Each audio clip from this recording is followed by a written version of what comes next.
And you know why I'm excited, guys?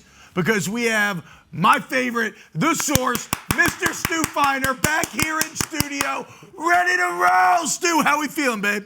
Listen, honored, grateful, blessed to be on the panel with the #1 show in the world, Wake Up Barstool. I watch it twice a day. I watch it 10 times a week. I can't get enough of it. Can I just say, first of all, because I was remiss last time I was here, I just want to say, Mom and Dad, I made it. Now, they're both dead. But I just wanted to honor it because I was raised right. Hell yeah, man. Let's go. Let's go, baby. Let's go. All right, Stu, so yes. you got us some best plays for over the weekend. Yes. Okay. I have some NBA selections, okay, college football, okay, and NFL. Okay, and I could touch on Major League Baseball tonight. Now, first of all, totally dead wrong with the Toronto Blue Jays. I mean, they are all and more for the LA Dodgers right now. I mean, nobody's going to be surprised right now if the Blue Jays win the World Series. Yeah, so this is a bit at odds with what we were talking about last week when we Absolutely. had you on. So what do you think more than anything else has surprised you about how the Blue Jays have played so far? Their length of their lineup. It's incredible. I mean, every single person can hit, whether it's power, whether it's a punch and Judy, whether it's to extend the pitcher to 10, 12 pitches. Everyone sees what they do, and they're very clutch and very determined, and they have really no fear. I mean, they're playing with no fear right now. So Dodgers got they got a handful right now. It's the Dodgers to lose,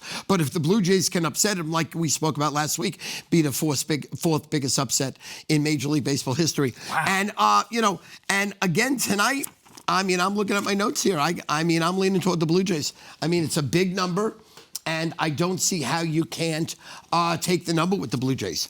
So this is kind of interesting, though, right? Because I know it's a Game 1 rematch, but it's Blake Snell going against a rookie. A guy who was, as Ebo said, in single A earlier this year. So it's the lineup pushing you Blue Jays here? I mean, he's pitched phenomenal. Yeah. I mean, he doesn't look like a rookie to me. True. I mean, he's matching pitch for pitch with maybe arguably the best, player pitcher ever, Blake Snell. I mean, he's been unhittable, but I love this kid, Yasavage. So I love him, absolutely love him. So Hell yeah, man. I think it's Pick'em tonight.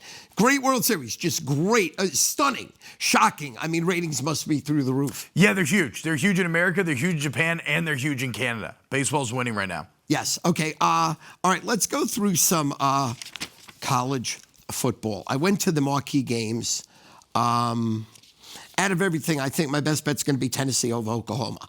I think we lay that number all day. I think, like you spoke about, Tennessee is loaded. I mean, they are a very good team, and they can put 50 on anybody. I think they'll bury Oklahoma here. I also love Utah. Minus the points against Cincinnati. Number 24, Utah, laying 8.5 to number 17, Cincy. So I love that Utah's 24, a big favorite. I think they're telling you to win it here. I think Utah will blow Cincy out. In a really, really good game, too, I love Vandy. Love Vandy over Texas. I think Vandy is just too powerful here. I think, although Texas is 20 and they're a favorite, which normally means I would be going with that side, I'm not here. I think Vanderbilt they're just too good. Well, you used them earlier. Yes, go. So my thought process with this game is Texas is, Arch is starting to play a little bit better, but more important than that, do you know when the last time Texas played at home was? No. It was like September 20th or something like that. Let me look this up. Wow. They haven't played at home in like 5 weeks. They've been doing this on the road. They got 2 straight overtime wins on the road. Now they get to go home against a Vanderbilt team who's been at home for a couple of weeks. Like, I think this is going to be kind of a shock to the system. Texas hasn't played at home in over a month, and they finally get to come home. They're still technically alive for the playoff. I think that Texas is very dangerous in this spot. Okay. Diego Pavia, though, man. I mean, the guy's a gamer. Like, the gap between him and Arch is just so big. So, Stu, you're saying this is normally a stinky line that's almost an autoplay, but you believe in Vanderbilt? I believe in Vanderbilt. Okay. Love their quarterback, love their whole energy and their confidence. I would take the number with Penn State. Taking 20.5 points. I mean, even Penn State's season's been a disaster. I think there's value here. I don't think Ohio State's looking to put a 50 spot on Penn State. I just don't see it, and I don't think it's going to happen. So I like the points there. Brand new offense at Penn State's rolling out, by the way. Oh, okay. Installed it in the bye week. Watch out. Watch out for the nits. I got leans here on Michigan State plus the points against Minnie. Arkansas minus the points against Miss State. I'll kick you in the fucking cheek. Michigan minus the points against Purdue. Virginia minus the points against Cali. NC State. Georgia Tech minus the points against NC State, and that wraps up my college card. Now, tonight in the NBA, I got 5 pieces, 5 leans. Okay, good. We'll take the Nets plus 7.5 against the Hawks. We'll take the Jazz plus 2.5 against the Trailblazers. We're going to lay the Mavs minus 6.5 against the Pacers. The Bulls minus 5.5 against the Kings, and the Cavs minus 4.5 against the Celtics. Hey, Stu, how help me out here. Yes, how sir. do you, because you've been doing this for 40 years at this point, maybe more. How do you stay on top of every single sport? Like, how do you have plays? Are these systems? Are they sources? Like, how do you stay on top of knowing so much? I mean, we're in the sports equinox, Stu. Every single sport in the world's going on right now. What is your system? My forte is not knowing X's and O's. Matter of fact, I stay away from it. I don't focus on the great players on each team. I don't focus on the schemes. Means absolutely nothing to me. Okay. I focus strictly on the line, how the odds maker made the line. Is the odds maker telling you the winner just looking at the line? Is it an overlay or an underlay? Meaning, is it such a big favorite, you're like, too many points, or is it such a small underdog, you're like, wow, something stinks here. And I look where the sharp money is bet.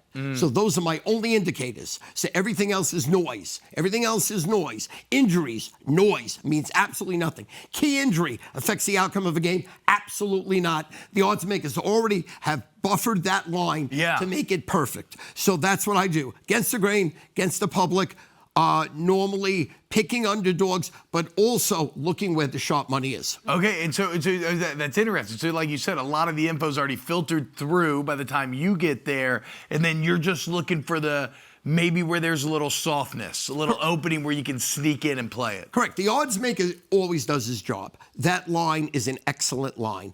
And then I want to see where the sharp money comes in to say they got an edge. Half a point might be an edge. A point might be an edge. And it's 30 minutes before post. Oh, really? That's when you place. That's when you place all your bets. Correct. Like, so these are like dart throws right now.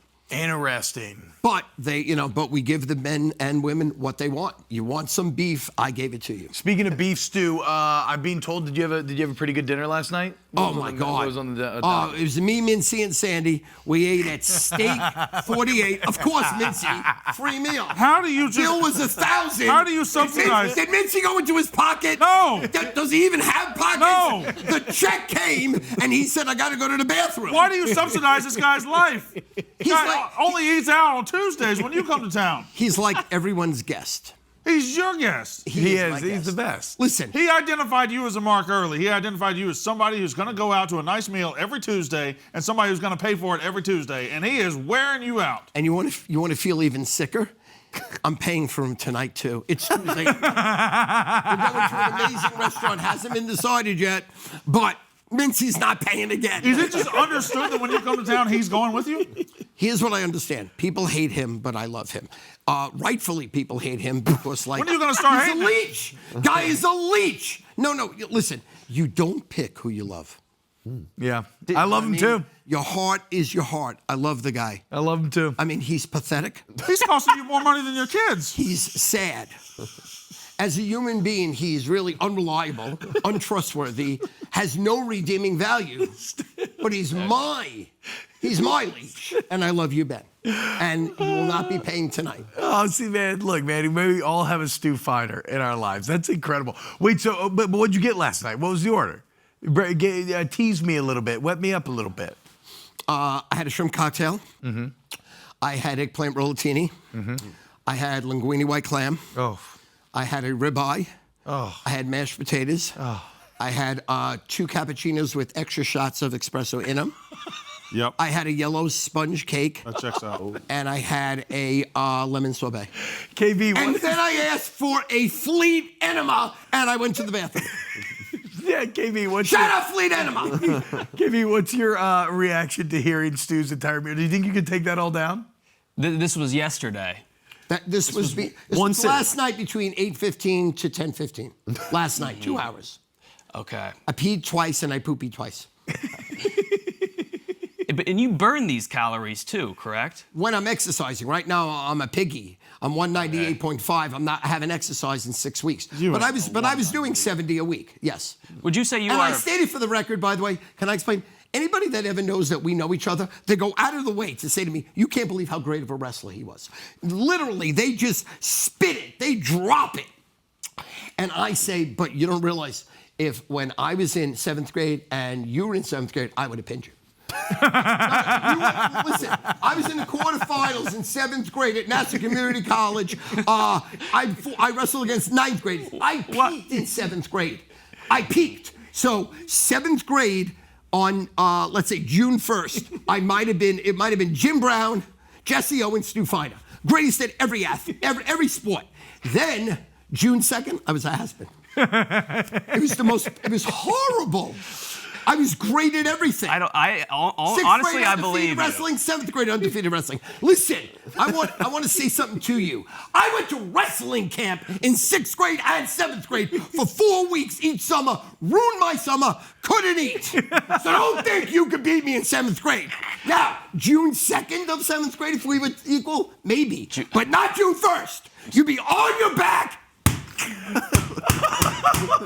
That's all you'd hear. I'm starting to believe you. Matter of fact, if I wrestled you in 7th grade, June 1st prior, you may never have wrestled.